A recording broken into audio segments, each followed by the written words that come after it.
The smell of fresh bread filled the bakery, warm and comforting, but for Elias Crow it only made the hollow ache in his chest deeper. He stood near the glass display, hands trembling, eyes fixed on a small chocolate cake pushed slightly to the side, its label reading expired this morning. For most people, it was nothing. For him, it was everything. Outside, daylight streamed through the wide windows, busy footsteps passed by, and no one noticed the moment a broken man gathered the courage to ask for what dignity had already taken from him. Before the story unfolds any further, if you believe in kindness, second chances, and quiet miracles that change lives, take a moment to like this video, comment your thoughts, share it with someone who needs hope, and subscribe to the channel Midnight Tales.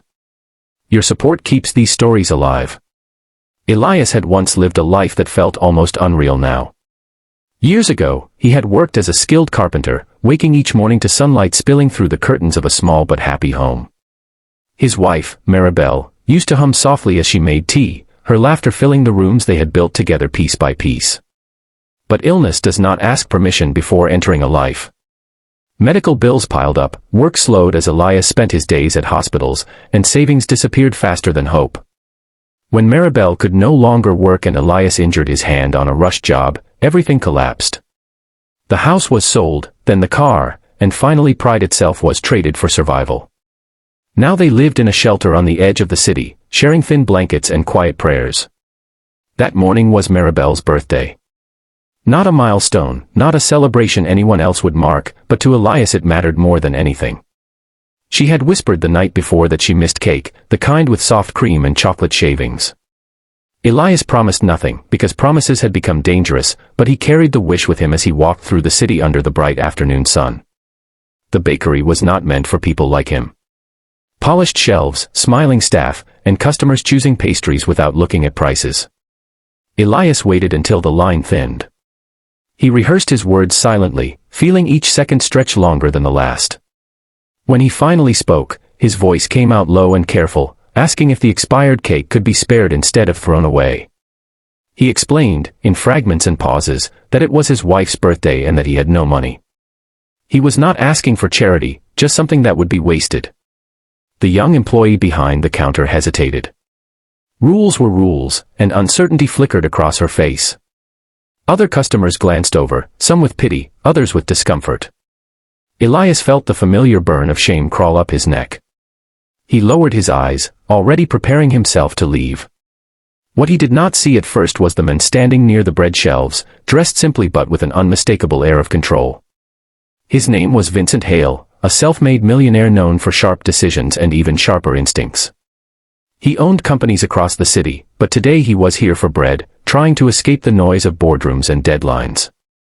When he noticed Elias, something tightened in his chest. It was not pity alone. It was recognition. Years earlier, Vincent himself had stood in a similar place, younger and broke, asking for a chance no one wanted to give. He remembered the weight of rejection, the way small kindnesses had once kept him alive long enough to succeed. Watching Elias, Vincent saw not weakness, but exhaustion layered with love. The manager approached, clearly uncomfortable, preparing to refuse politely. Before the words could settle into the air, Vincent stepped forward. Calmly, without raising his voice, he asked what the issue was. The explanation followed, awkward and hushed. Vincent looked at the cake, then at Elias, then around the bakery buzzing with daytime life. He made a decision that felt effortless and life-altering at the same time. Vincent paid not only for the expired cake, but for several fresh ones as well. He added bread, pastries, and a gift card. He instructed the staff to pack everything carefully.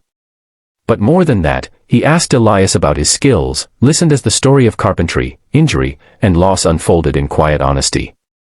Vincent did not offer sympathy. He offered respect. He told Elias there might be work, light work at first, something to rebuild with. He gave him a card, not as charity, but as an invitation. Elias walked out into the sunlight holding boxes that felt too heavy for his shaking hands. People passed by, unaware that a man's world had just shifted. At the shelter that afternoon, Maribel's eyes filled with tears when she saw the cake. For the first time in years, they celebrated something other than survival. They shared slices with others, laughter echoing softly against concrete walls, and for a moment, the future did not feel like an enemy. Days later, Elias showed up at the address on the card. It was a workshop owned by one of Vincent's companies, specializing in restoration projects. Elias started slow, sanding wood, fixing small pieces, relearning confidence with each careful movement. Vincent checked in occasionally, never hovering, never reminding him of the favor. Weeks turned into months.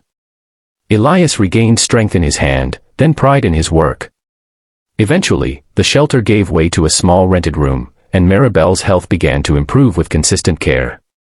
The bakery incident became a quiet turning point.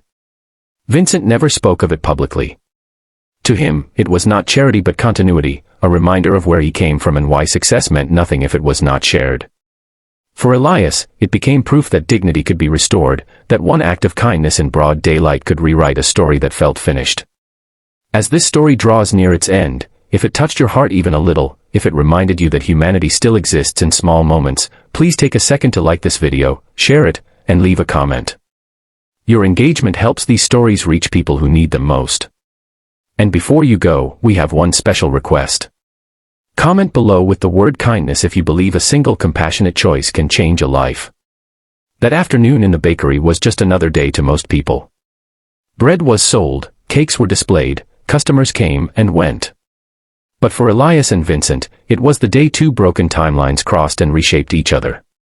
In the bright, ordinary light of day, a homeless man asked for an expired cake for his wife, and a millionaire who saw it remembered his own beginning. What followed was not a miracle from the sky, but something far more powerful. A human decision to care.